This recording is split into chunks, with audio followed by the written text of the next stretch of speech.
nggak sih kamu udah minta maaf dengan sungguh-sungguh, tapi pasangan kamu atau orang yang kamu ajukan minta maaf malah tambah bete, malah kamu yang tidak dimaafin. Nah, itu karena bagaimana cara kamu minta maaf, terutama dengan kata-kata dan sikap yang berbeda, tentunya akan mendapat respon yang berbeda pula.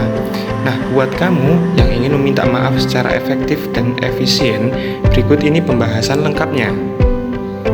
Menurut Dr. Gary Chapman and Jennifer, ada 5 love language yang cocok untuk kamu gunakan ketika meminta maaf, terutama pada pasangan kamu.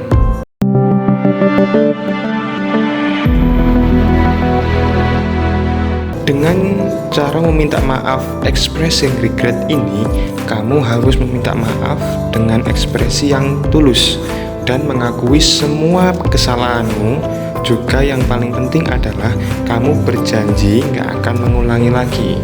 Itu adalah cara meminta maaf yang paling efektif dan efisien yang pertama.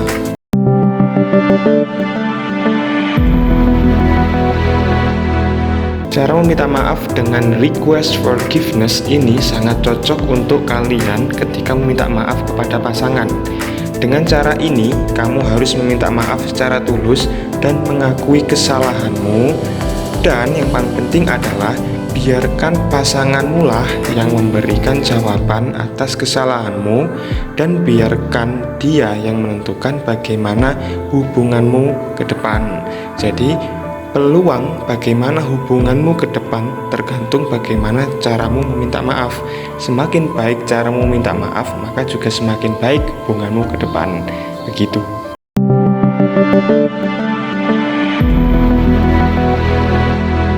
Buat kamu yang pernah melakukan kesalahan di masa lalu atau paling sering kamu salah bicara hingga seseorang atau pasangan kamu merasa tersinggung, kamu bisa melakukan permintaan maaf dengan cara planned change, yaitu dengan berjanji tidak mengulangi, serta kamu harus menentukan rencana ke depan yang lebih baik daripada kesalahan yang pernah kamu lakukan sebelumnya. Nah, dengan cara ini akan membuat orang atau pasangan kamu akan memaafkanmu dan merasa lebih tenang lagi. Tentunya cara ketiga ini berlawanan, atau kalau di cara kedua tadi kan pasangan kamu yang menentukan jawaban, di cara ketiga ini kamu yang langsung menentukan jawabannya.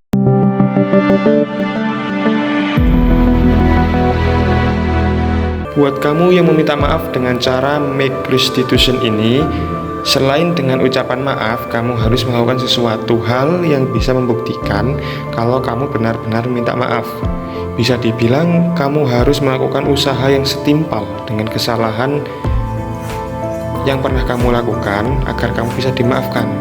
Cara make restitution ini membutuhkan effort atau usaha, tapi dapat dipastikan kalau kamu bakal dimaafin, gitu ya.